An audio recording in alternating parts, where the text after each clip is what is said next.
नमस्कार, आप देख रहे हैं सिटी पोस्ट लाइव और मैं हूं आपके साथ पूजा शर्मा। बिहार विकास के मंत्री श्रवण कुमार बीजेपी पर हमलावर होते हुए साफ तौर पर कह दिया कि बीजेपी का सफाया अब जल्द से जल्द होगा, बीजेपी में अब कुछ बचा ही नहीं। इसी के साथ साथ आपको बताते चले कि आरसीपी सिंह के द्वारा दिया गया बयान कि अब नीतीश कुमार से बदला मेरी बेटी लेगी, जिसको लेकर भी श्रवण कुमार ने अपनी प्रतिक्रिया रखी और साफ तौर पर उन्होंने कहा कि बच्चों को राजनीति में नहीं घसीटना चाहिए। उनके बच्चे अच्छे ओहदे पे हैं, उनको वहीं रहने दें, राजनीति में ना घसीटे। इसी के साथ साथ आपको बताते चले कि चिराग पासवान ने जिस तरीके से बिहार के मुख्यमंत्री नीतीश कुमार को लेकर बयान दिया था कि मुख्यमंत्री प्रधानमंत्री बनने के लिए दर दर भटक रहे, जिसको लेकर भी बिहार सरकार के मंत्री श्रवण कुमार ने चिराग पासवान को जवाब देते हुए साफ तौर पर कह दिया कि चिराग पासवान क्या बनने के लिए फिर घूम रहे हैं, क्या मंदिर के साधु बनने के लिए घूम रहे हैं, साधु संत बनने के लिए घूम रहे हैं? उनकी भी तो इच्छा है कि वो बिहार के मुख्यमंत्री बने। इसी के साथ साथ क्या कुछ कहते हुए नजर आ रहे हैं बिहार विकास के मंत्री श्रवण कुमार, छोड़े जाते हैं आपको उनके बातों के साथ। करते हुए थकते नहीं थे, इसी बिहार शरीफ के मैदान में क्या क्या निकलते थे। कहते हमारे नेता का जो सोच है, हमारे नेता का जो विजन है, वो देश में किसी नेता के पास नहीं है। आज क्या हो गया, साल भर के अंदर नीतीश कुमार का विजन बदल गया, उनकी सोच बदल गई, उनका व्यवहार बदल गया, उनका काम अच्छा नहीं लगने लगा। कल तक तो बहुत अच्छा लगता था। आप घूम घूम करके देश भर में प्रचार करते थे, बिहार के हर इलाके में जाते थे। तो कौन सा ऐसा काम नीतीश कुमार जी साल भर कर किया जो इनको पसंद नहीं है? तो एक बात और उन्होंने कहा है कि आज तक हम अपने जीवन में एक बार ही मंत्री बने, वो भी केंद्र में। एक जीवन में तो अभी पूरा जीवन उनका बाकी ही है। अगर लास्ट है तब तो वही फैसला करेंगे, लेकिन मैं समझता हूँ अभी पूरी ज़िंदगी बाकी है। अगर संयम से रहेंगे, व्यवहार ठीक रखेंगे, आपस में मिलत और प्रेम रखेंगे तो जनता मौका दे सकती है। लेकिन अगर उदंडता पर उतर जाएंगे, इतने पढ़े लिखे लोग असभ्य लोगों की तरह भाषाओं का उपयोग करेंगे, अपने व्यवहार से लोगों को दुखी करेंगे, तो देश की जनता तो सम्मान चाहती है, राज्य की जनता सम्मान चाहती है, उनके गांव के लोग सम्मान चाहते हैं, वो नहीं देते हैं। तो इस प्रकार से गांव में, पंचायत में जो उनका साख है, उनकी जो इज्जत है, प्रतिष्ठा है, वो मिट रही है। पहले उसको उनको देखना चाहिए। अच्छा, हम पार्टी के द्वारा बताया गया है कि लोकसभा में 5 सीट पर दावा ठोकेंगे। देखिए, ये तो जब समय आएगा तो वो तय होता है, और इसमें बड़े जो नेता हैं वो मिल बैठ के तय करते हैं। तो ये अभी जो जिन बातों की चर्चा हो रही है उसका समय नहीं है। जब समय आएगा तो उसकी चर्चा भी होगी और उस पर हम लोग, हमारे बड़े नेता उस पर बैठ के निर्णय भी लेंगे। चिराग पासवान ने कहा है कि प्रधानमंत्री बनने के लिए नीतीश कुमार दर दर ख्वाहिश लेकर भटक रहे हैं। नीतीश कुमार जी तो प्रधानमंत्री बनने के लिए दर दर का ठोकर खा रहे हैं। चिराग पासवान कौन सी बनने के लिए, उनका क्या मिशन है, उनकी क्या सोच है? वो किसी मंदिर के पुजारी बनना चाहते हैं, किसी मठ का मठाधीश बनना चाहते हैं? कौन काम के लिए वो घूम रहे हैं? आने वाले दिनों में उनके लिए बहुत कड़ी चुनौती है। भाषा का संयम नहीं रहना, व्यवहार कुशल नहीं होना, बड़े घराने के लोगों को लेकर गाड़ी में 50-50 गाड़ी से चलना, ये बिहार की जनता सब देख रही है। बिहार की जनता निर्णय करेगी। जो लोकसभा का चुनाव है ना 2024 में, जमुई की जनता पहले उनसे हिसाब लेगी। उनको इस बार लोकसभा वहाँ की जनता पहुँचने नहीं देगी। उनसे चुनाव लड़कर नालंदा में आरसीपी सिंह लिखा, क्या लगता है? देखिए, भारतीय जनता पार्टी जानती है उनके अंदर क्या तासीर है, पूरी बात उनको समझ चुकी है। भारतीय जनता पार्टी से उनका इस्तेमाल आज से नहीं कर रही है। भारतीय जनता पार्टी 3 सालों से इस्तेमाल कर रही है उनका, और इस्तेमाल करते करते वो समझ चुकी है भारतीय जनता पार्टी ये फ्यूज बॉल है, ये जलने वाले बॉल नहीं है। और ये चुनौती देते हैं नीतीश कुमार जी को। कौशलेंद्र कुमार जी जो नालंदा के सांसद हैं, 3 बार सांसद रहे, उनको हिम्मत है। और भारतीय जनता पार्टी को मैं चुनौती देता हूँ कि उनको टिकट दे के देखें। मुझे नहीं लगता है कि उनको कहीं से टिकट मिलेगा, लेकिन अगर हिम्मत है भारतीय जनता पार्टी में और उनकी लीडरशिप में, तो उनको टिकट देखे, नालंदा से देखे कौशलेंद्र कुमार से 3 लाख वोटों से ज़्यादा अंतर से नहीं जीतेंगे तो हम लोग राजनीति से संन्यास लेंगे। क्या औकात की बात करते हैं आरसीपी से? अरे भाई, नीतीश कुमार जी कहाँ, नीतीश कुमार जी को आज पूरी दुनिया आज जानती है। नीतीश कुमार जी क्या है, पूरी दुनिया चाहती है, हर राज्य के लोग चाहते हैं कि नीतीश कुमार जी हमारे यहाँ से लोकसभा का चुनाव लड़ें। और इनको तो खोजना पड़ेगा आरसीपी को कि कौन क्षेत्र में हम जाएं जहां हमारी जमानत बच जाए। उनकी जमानत बचने वाली नहीं है। बिहार के किसी लोकसभा से कहीं से भी वो लड़ेंगे, उनका जमानत बचने वाला नहीं। अच्छा, आपने ये भी कहा अभी कि यूपी से भी चुनाव लड़े नीतीश कुमार का, वहाँ जनता की मांग है, और हमारी मंत्री आप यूपी क्या मानते हैं? जनता चाहती है कि नीतीश कुमार जी यूपी से चुनाव लड़े और यहाँ से नॉमिनेशन करके चले जाएं।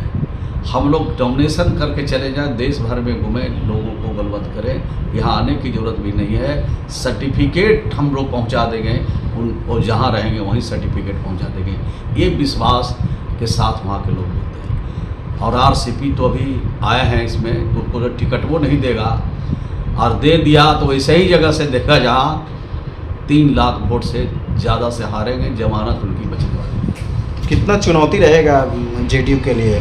जेडीयू के लिए कोई चुनौती नहीं है। महागठबंधन एक के विरुद्ध एक चुनाव लड़ेंगे और भाजपा का बिहार से बिल्कुल सफाया हो जाएगा। और भाजपा बिहार से सफाया होते हुए उत्तर प्रदेश के रास्ते से दिल्ली का लाल किला बहुत नज़दीक हो जाएगा। उत्तर प्रदेश में सफाया, बिहार में भी सफाया, और जितने भाजपा के शासित राज्य हैं जहां उनके सरकारें हैं वहां तो बिल्कुल सफाया होना तय है। बाकी सब तो हमारे ही पास है, कांग्रेस के पास है, ममता जी के पास है। तो इस तरह के जो राज्य हैं वहाँ तो बड़े पैमाने पर हम लोग को समर्थन मिल रहा है। और सांसद उनसे चुनाव लड़कर नालंदा में आरसीपी से लिखा, क्या लगता है? देखिए, भारतीय जनता पार्टी जानती है उनके अंदर क्या तासीर है, पूरी बात उनको समझ चुकी है। भारतीय जनता पार्टी से उनका इस्तेमाल आज से नहीं कर रही है। भारतीय जनता पार्टी 3 सालों से इस्तेमाल कर रही है उनका, और इस्तेमाल करते करते वो समझ चुकी है भारतीय जनता पार्टी ये फ्यूज बॉल है, ये जलने वाले बॉल नहीं है। और ये चुनौती देते हैं नीतीश कुमार जी को। कौशलेंद्र कुमार जी जो नालंदा के सांसद हैं, 3 बार सांसद हैं, उनको हिम्मत है। अब भारतीय जनता पार्टी को मैं चुनौती देता हूँ कि उनको टिकट दे के देखें। मुझे नहीं लगता है कि उनको कहीं से टिकट मिलेगा, लेकिन अगर हिम्मत है भारतीय जनता पार्टी में और उनकी लीडरशिप में तो उनको टिकट देखे, नालंदा से देखे। कौशलेंद्र कुमार से 3 लाख वोटों से ज़्यादा अंतर से नहीं जीतेंगे तो हम लोग राजनीति से संन्यास लेंगे। क्या औकात की बात करते हैं आरसीपी से? अरे भाई, नीतीश कुमार जी कहाँ, नीतीश कुमार जी को आज पूरी दुनिया आज जानती है। नीतीश कुमार जी क्या है, पूरी दुनिया चाहती है, हर राज्य के लोग चाहते हैं कि नीतीश कुमार जी हमारे यहाँ से लोकसभा का चुनाव लड़ें। और इनको तो खोजना पड़ेगा आरसीपी को कि कौन क्षेत्र में हम जाएं जहां हमारी जमानत बच जाए। उनकी जमानत बचने वाली नहीं है। बिहार के किसी लोकसभा से कहीं से भी वो लड़ेंगे, उनका जमानत बचने वाला नहीं। अच्छा, आपने ये भी कहा अभी कि यूपी से भी चुनाव लड़े नीतीश कुमार का, वहाँ जनता की मांग है, और हमारी मंत्री आप यूपी क्या मानते हैं? जनता चाहती है कि नीतीश कुमार जी यूपी से चुनाव लड़े और यहाँ से नॉमिनेशन करके चले जाएं। हम लोग नॉमिनेशन करके चले जाएं, देश भर में घूमें, लोगों को बलवंत करें। यहाँ आने की ज़रूरत भी नहीं है। सर्टिफिकेट हम लोग पहुँचा देंगे, उनको जहाँ रहेंगे वहीं सर्टिफिकेट पहुँचा देंगे। ये विश्वास के साथ वहाँ के लोग बोलते हैं। और आरसीपी तो अभी आए हैं इसमें, तो उनको टिकट वो नहीं देगा, और दे दिया तो वैसे ही जगह से देखा जहाँ 3 लाख वोट से ज़्यादा से हारेंगे, जमानत उनकी बचने वाली है। कितना चुनौती रहेगा जेडीयू के लिए? जेडीयू के लिए कोई चुनौती नहीं है। महागठबंधन एक के विरुद्ध एक चुनाव लड़ेंगे और भाजपा का बिहार से बिल्कुल सफाया हो जाएगा। और भाजपा बिहार से सफाया होते हुए उत्तर प्रदेश के रास्ते से दिल्ली का लाल किला बहुत नज़दीक हो जाएगा। उत्तर प्रदेश में सफाया, बिहार में भी सफाया, और जितने भाजपा के शासित राज्य हैं जहां उनके सरकारें हैं वहां तो बिल्कुल सफाया होना तय है। बाकी सब तो हमारे ही पास है, कांग्रेस के पास है, ममता जी के पास है। तो इस तरह के जो राज्य हैं वहाँ तो बड़े पैमाने पर हम लोग को समर्थन मिल रहा है। और जहाँ से जाती दिख रही है, इसलिए बौखलाहट में, बेचैनी में, परेशानी में बोल रहे हैं। उसका दवाई कुछ नहीं है। इस बार हर हालत में भाजपा मुक्त भारत बनेगा।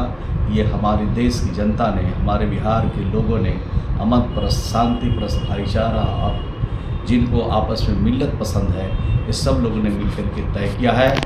देश में महंगाई के खिलाफ, देश में बेरोजगारी के खिलाफ, देश में दुराचार के खिलाफ, संविधान खतरे में है उसके खिलाफ पूरी देश के लोग गुलबंद हैं।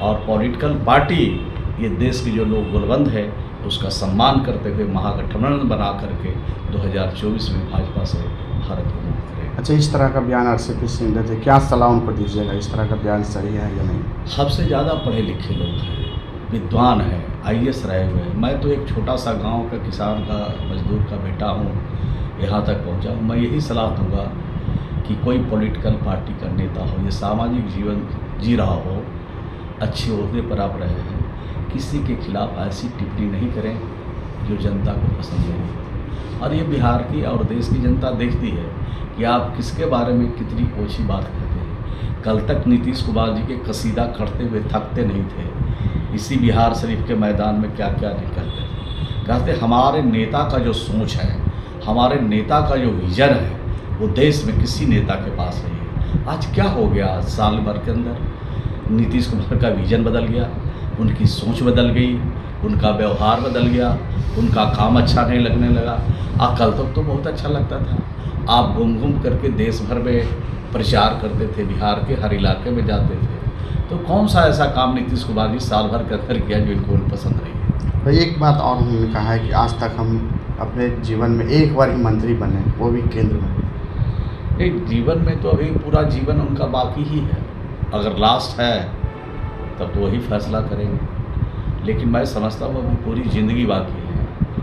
अगर संयम से रहेंगे, व्यवहार ठीक रखेंगे, आपस में मिल्लत और प्रेम रखेंगे तो जनता मौका दे सकती है। लेकिन अगर उदंडता पर उतर जाएंगे, इतने पढ़े लिखे लोग असभ्य लोगों की तरह भाषाओं का उपयोग करेंगे, अपने व्यवहार से लोगों को दुखी करेंगे, तो देश की जनता तो सम्मान चाहती है, राज्य की जनता सम्मान चाहती है, उनके गांव के लोग सम्मान चाहते हैं, वो नहीं देते हैं। तो इस प्रकार से गांव में, पंचायत में जो उनका साख है, उनकी जो इज्जत है, प्रतिष्ठा है, वो मिट रही है। पहले उसको उनको देखना चाहिए। अच्छा, हम पार्टी के द्वारा बताया